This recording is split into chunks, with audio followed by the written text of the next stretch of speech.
안녕하십니까. Y피플의 황혜지입니다. 오늘은 제21대 국회의원 선거에 출마하는 더불어민주당 수원시 갑 김승원 후보 만나 대담 나눠보겠습니다. 네, 후보님 안녕하세요. 네, 안녕하세요. 우선 국회의원 출마를 결심한 이유가 궁금합니다. 네, 저는 장안에서 태어나고 자란 장안의 아들인데요. 제가 하는 일은 그 수원지방법원에서 판사로서 마지막 임무를 마치고 이 수원에서 인권변호사 활동과 또 경찰청 인권위 활동을 했던 그런 인권변호사였습니다.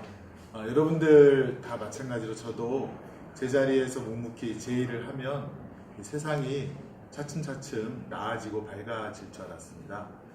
그런데 제가 문재인 대통령님의 부름을 받아서 근무했던 청와대 정무수석실의 경험은 그런 게 아니었습니다.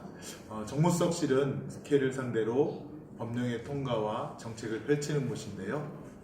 야당 국회의원 한두 명의 어깃장이 국민에게 정말 필요한 그런 법률과 정책을 자초시키는 것을 보고 한편으로는 눈물도 흘리고 한편으로는 서민으로서의 분노를 갖기도 했습니다.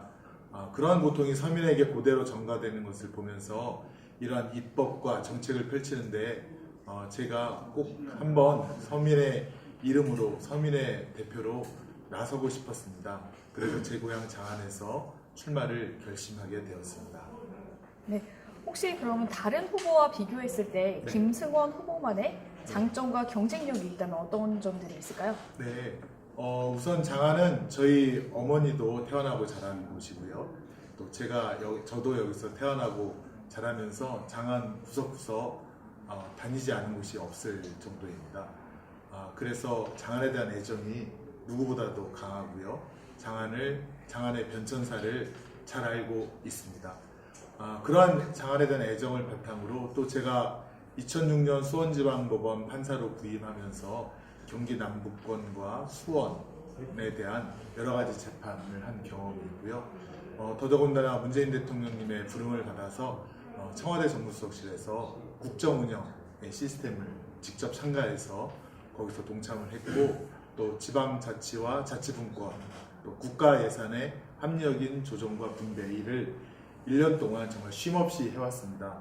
그래서 알게 된 여러 가지 청와대와 또 각 행정부처에 알게 된 분들과의 또 끈끈한 인적인 네트워크도 있고요.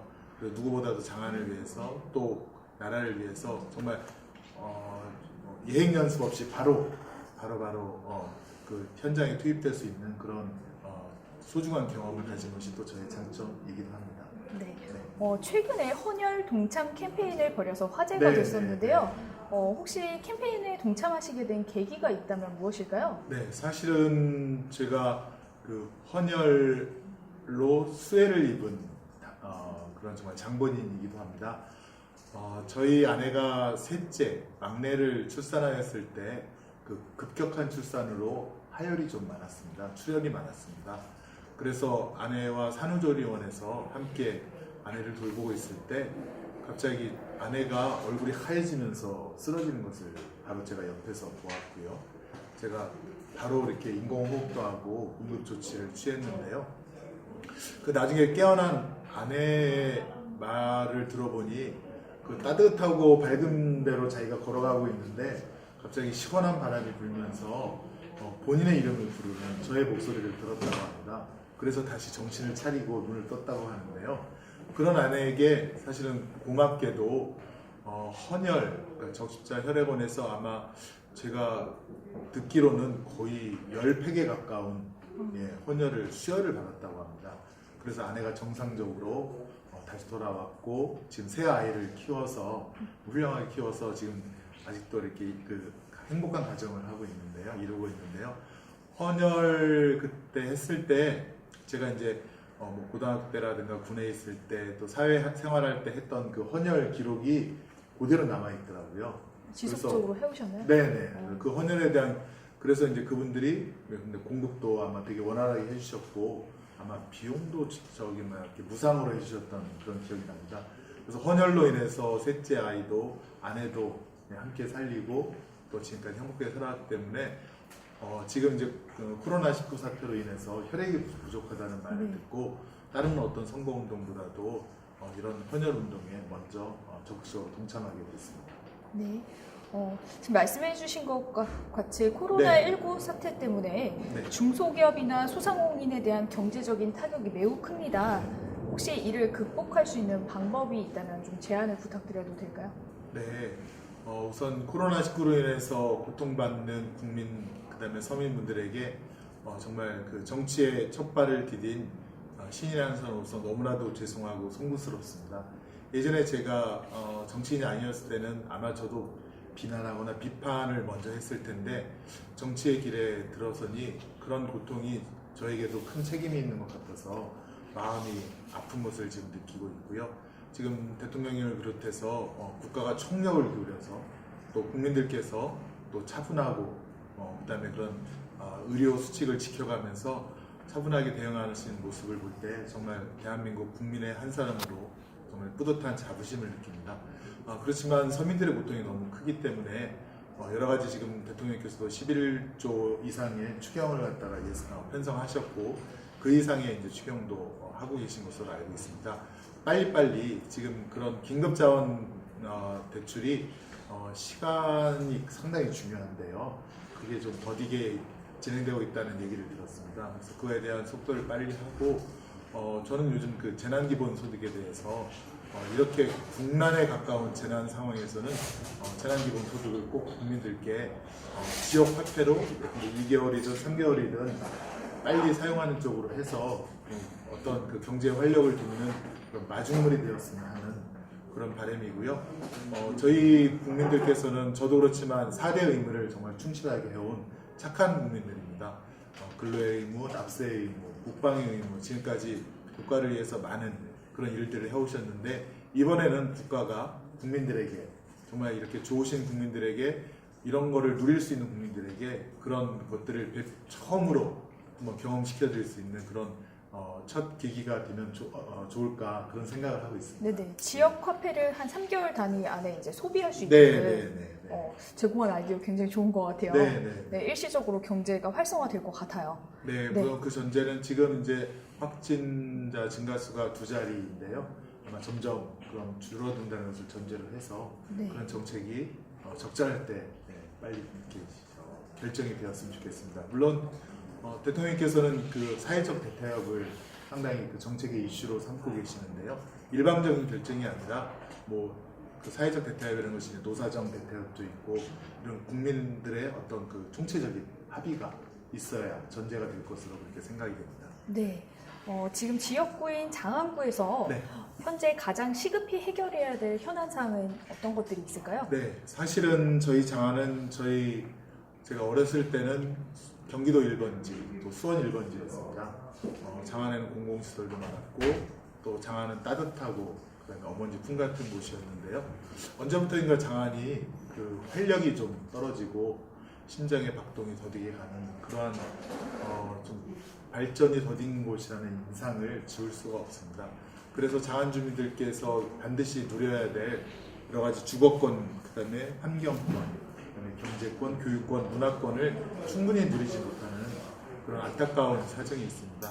그래서 그런 5대 권리별로 장안의 주민들이 교육을 충분히 받으실 수 있는 권리를 마련해 드리고요. 그다음에 깨끗한 환경에서 광교성과 연계된 생태마을이라든가 생태공원이라든가 저희 장안구가 공원이 부족한 것으로 알고 있는데요. 그런 것도 보완을 해드려야 될 것 같고, 그다음에 문화권, 여기 문화시설이 상당히 좀 부족합니다. 그래서 큰 백화점이라든가 그런 것도 없고, 그래서 그런 문화권, 또 정조대왕의 효심이 깃든 곳이기 때문에 그런 문화 콘텐츠를 중심으로 해서 할 수도 있고요. 또 장안의 또 경제권, 여기에 어떤 새로운 4차 산업과 관련된 그런 단지들이 첨단 산업 단지들이 들어와서 여기 일자리 창출이라든가 장안의 젊은 친구들이 여기서 태어나고 자란 젊은이들이 여기서 직장을 갖고 계속 살 수 있도록 그렇게 하는 그런 기반 조성이 있고요. 저희가 5가지 정책과 8대 세부 분야가 있는데요. 그런 거에 대해서는 저희가 차츰차츰 주민들과 의사소통하면서 말씀을 올리도록 하겠습니다. 혹시 말씀해주신 주거권, 문화권, 네, 의료권 뭐 이런 것들 있으신데 네. 가장 포커스로 하나만 고른다면 어떤 거가? 있을까요? 일단은 지금 요새 해마다 미세먼지가 많이 네. 불고 있는데요. 또 겨울에는 그 마음대로 실내 스포츠를 할 수 없는 그런 경우가 많아서 실내에서 스포츠를 할 수 있는 그런 테마파크 그런 걸 조성하고 싶고요. 그래서 그런 만석공원과 그다음에 여기 종합운동장 연계되는 그런 주민들이 운동과 거기 공연장의 문화와 그다음에 그 산책할 수 있는 건강한 그런 지역을 꼭 만들고 싶고요. 그다음에 정자동 중심상가 쪽에는 주차 시설이 상당히 부족합니다. 물론 다른 연무동이나 영화동도 마찬가지일 텐데요. 대표적으로 정자동 중심상가에 법무부 유휴 부지가 있습니다. 그 유휴 부지를 빨리 이제 개방을 해서 일단은 임시 주차 공간으로 사용을 하고 그 공간을 결국 수원시 또 장안구가 매입을 해서 국비로 거기다가 주민들에게 편리한 공공 편의시설이 들어오도록 가장 시급하게 추진해야 될 것으로 일단은 생각을 하고 있습니다. 네. 국회의원이 되신다면요. 네. 꼭 통과시키고 싶은 법안이 있으신가요? 예, 제가 청와대 정무수석실에 근무할 때 정말 꼭 필요하다고 생각하는 법률이 85가지 정도 되는데 그 중에서 생각나는 것을 좀 말씀 올리겠습니다. 우선 첫 번째는 젠트리피케이션이라고 해서 임차인들이 열심히 상권을 만들어 놓았을 때 갑자기 이제 임대료라든가 이게 확 높아지는 바람에 그분들이 그 상권을 떠나게 되는 그런 안타까운 현상이 있었는데요. 그것을 방지하는 그런 법률이 있었고요. 네, 그것도 한번 통과시키고 싶고 두 번째는 협력 이익 공유제라고 해서 대기업이라든가 아니면 아주 큰 기업이 어떤 그 밑에와 함께 일하는 1차 밴더, 2차 밴더 함께 일해서 만든 이익을 서로 공유하는 그러니까 그 이익이 밑에 중소업체라든가 하청업체에서 발견한 아니면 만든 특허라든가 기술에 의해서 그 이익이 생겼을 때 그것을 그 하청업체라든가 중소기업과 함께 공유하는 그런 법률도 통과시키고 싶고 세 번째는 사립학교법인데요. 사립학교 재단이 어떤 그 국민들이 낸 세금을 이용하거나 아니면 학생들이 낸 등록금을 개인적으로 썼을 때 그거에 대해서 이제 몰수하거나 그걸 갖다가 좀 더 강도 높게 처리하는 그런 법률도 지금 생각이 납니다. 그리고 지금 4차 산업혁명에 그걸 국가에서 기반할 수 있는 데이터 3법이라든가 얼마 전에 통과가 됐고요. 그다음에 그런 것들을 더 뒷받침할 수 있는 미래 먹거리를 위한 그러한 법률도 더 통과시키고 싶습니다. 네. 네. 마지막으로 유권자분들에게 하시고 싶은 말씀이 있으시다면 한 말씀 부탁드리겠습니다. 네. 기회를 주셔서 감사합니다. 장안주민 여러분 안녕하십니까? 저는 장안에서 태어나고 자란 장안의 아들입니다. 그리고 마지막 판사 생활도 수원지방법원에서 했고요. 그 후로 무료법률 상담과 소송 구조 활동 등 인권 활동을 열심히 했던 인권 변호사이기도 합니다. 그리고 저는 영광스럽게도 문재인 대통령님 국민께 드리는 대통령 개헌안 준비에 함께했던 그런 소중한 경험도 갖고 있습니다. 또 청와대에서 아침 6시부터 밤 10시, 11시까지 국정 운영에 직접 참여를 했고 또 국가 예산의 적정한 분배와 효율적인 사용에 대해서 정말로 열심히 했던 그러한 행정적인 경험도 갖고 있습니다. 장안주민 여러분, 저와 함께 해주시면 우리 장안을 좀 더 따뜻하고 또 발전되고 또 앞으로 장안에 사시는 청년과 또 어르신 또 주민들이 행복하게 살 수 있는 그런 장안으로 바꾸어 드릴 것을 약속드립니다. 늘 장안 주민과 함께하고 소통하는 그런 정치 신인이 되도록 하겠습니다. 고맙습니다. 네, 지금까지 인터뷰 응해주셔서 감사합니다. 네, 고맙습니다.